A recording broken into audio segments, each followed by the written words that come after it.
जाहैदों मा दिनै सुक्तियाव दंखायो जों भुटाननिफ्राय लाबोनो हादों मोजां खोथा मानो 6 जन 7 जनल' बेसेबांबो गासिबो लाबोजोबनांगौ जोंना खोथाया बेसो आरो ओंखायनो दिनै 6 जन लाबोदों बेहायनो जों रंजानांगौनि खोथा गैया जोङो दिनै माखासे जेलाव दङ मान गोनां माने फाउन्डार जोंबो दैमारि बिथाङा दिनै जेलाव दं सुक्तियाव फैखानाय सान्थि सुक्तिनि गेजेरजों फैखानाय दफाया दिनै बेखौ मावफुंनो हागोन ओंखायनो दिनै जों रावखौबो धन्यबाद होनायनि बाथ्रा फैया दिनै जोंहा धनस्रि ब्लक कमिटिनि दैदेननायाव 9तम गुथि बोसोरसालिया जिथु जुथुमनाय बे जुथुमनायनि गेजेरजों पुराना कमिटिखौ सिफायनानै गोदान कमिटि दानाय खोब मोनसे मोजां हाबाफारि जाना थांदों ओंखायनो दिनै जों गासै जोंनि धनस्रि ब्लक कमिटिनि बोसोनगिरि आरो प्राइमारिनि गासै बिबानगिरिफोरजों रायज्लायनानै जों दिनै मोनसे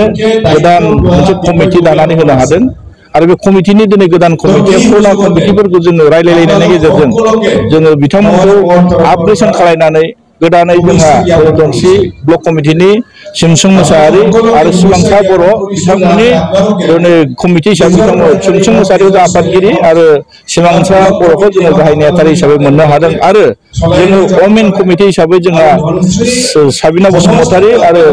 सारु राभा गाहाय नेहाथारि साबिना बसुमतारी जाहैदोंमोन आफादगिरि आरो सारु राभाया जोंहा गाहाय नेहाथारि आरो इउथनि हिसाबै जोंहा बिनोद बसुमतारी आरो गिरीश डेका बिथांमोनखौ जोङो दिनै इउथनि आफादगिरि नेहाथारि जों दानानै लाफुंनो हादों खोब मोनसे मोजां प्रग्राम आरो बिथांमोननि कमिटिनि गेजेरजों बिथांमोना जिथु गोदान दायित्व मोननानै जिथु फैबाय थानाय दिनाव जोंहा 2025 बा 2025आव बिथांमोननि कमिटिनि गेजेरजों स्ट्रं भावे बिपिएफआ इलेक्सन गेलेनो हागोनखौ जों मोनसे मिजिं थिदों आरो फैबाय थानाय दिनाव जों निस्सय जोङो धनस्रि कमिटि हिसाबै आरो पुनराय जोङो देरहाफिनगोन आरो जोङो फरायसा आफाद हिसाबै अल बर' स्टुडेन्ट इउनियननि आफादगिरि दिपेन बर' बिथाङा खावलायदों मोजांनि खोथा जों वेलकाम खालायदों मानोना दिनैनि तारिखआव फरायसा आफाद हिसाबै बिथांमोना दिनै मोननै राजनितिक दलखौ खौसे जानायखौ खावलायदों जा बेहाय बुंनांगौ दरकार गैया जोङो गोजौनि दैदेनगिरिफ्रा बेखौ डिसिसन लागोन जोंहा इउपिपिएलखौबो बुंनायनि अधिकार थाया आरो इउपिपिएलआबो बिपिएफखौ बुंनायनि अधिकार थाया खिन्थु एजेन्डाया जाहैदों गावबागाव एजेन्डा दं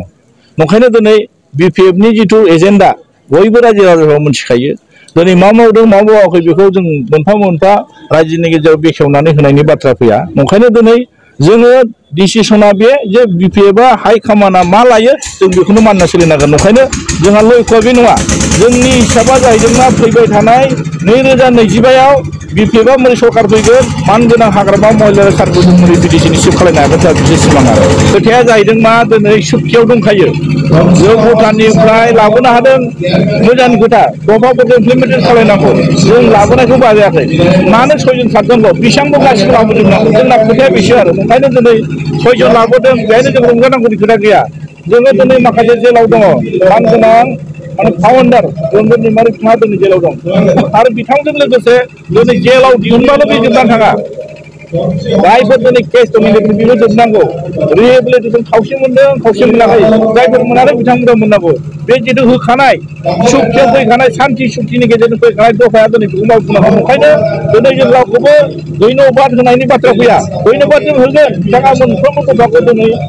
मावफुंनो हानांगोन आरो ओंखायनो दिनै बेखौ आं धन्यबाद होब्ला जानाय नङा बेखौ साफ्रोमबो रायजो राजाफ्रा धन्यबाद होनांगोन ओंखायनो दिनै आद्रा खिथा मावनानै दिनै जोंनि बर'नि गेजेराव जिथु मोनसे लेथेर फेथेर जों माखासे बुस्थुखौ मोननांगौखौ दिनै मोनाखै थाखानाया दिनै खोमानांबाय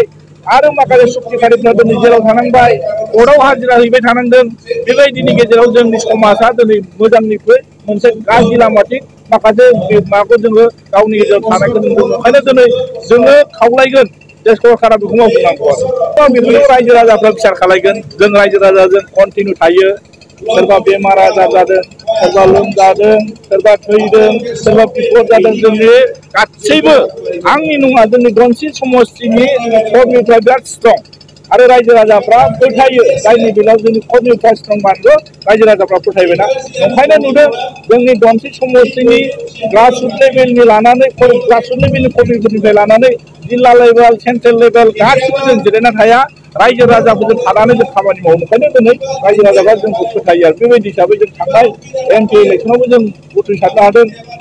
बिनि उनावसो नायबाय जोङो MLAयावबो जों उथ्रिसारनो हादों MCLAयावबो जों उथ्रिसारनो हादों ओंखायनो जोंहा दनसे समस्ति हिसाबै दिनैनि थाखायबो जों स्ट्रं जों फैबाय थानाय दिनावबो जों मोजां जागोन आरो बेयो स्पष्ट बिथांमोना खुगायाव जि फैयो बेखौनो बखिलाबायो PMAY न'नि जिथु बेनिफिसियारिफोरनि लिस्टखौ BPFनि सरकार थानाय दिनाव BPFआ लिस्ट खालायना हराबा बोरै फैगौमोन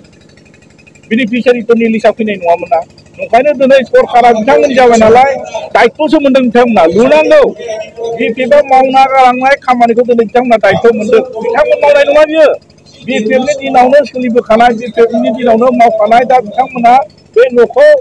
एखे फैसा जि एमाउन्टजों दिनै मोनसे समाव प्लास्टार होनो हादोंमोन दिनै बिथांमोना दिनै फ्ल'र खालामनो होनो हादोंमोन मोजां खोरखि होनो हादोंमोन दिनै नुदों बे सेम फैसा सेम बाजेट बे फैसाजों बिथांमोना दिनै प्लास्टार होआलासिनो जेराव नोङो बिथांमोना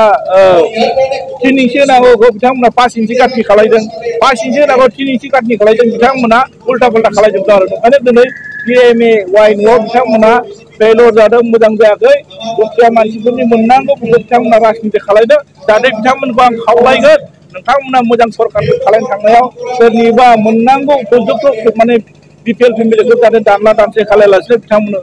फैनाय लिस्टखौ जाहाथे नोंथांमोना थाखा फैसाखौ मोजाङै सेंसन खालायनानै खामानि मावनांगौ आं बिथांमोनखौ खावलायगोन आरो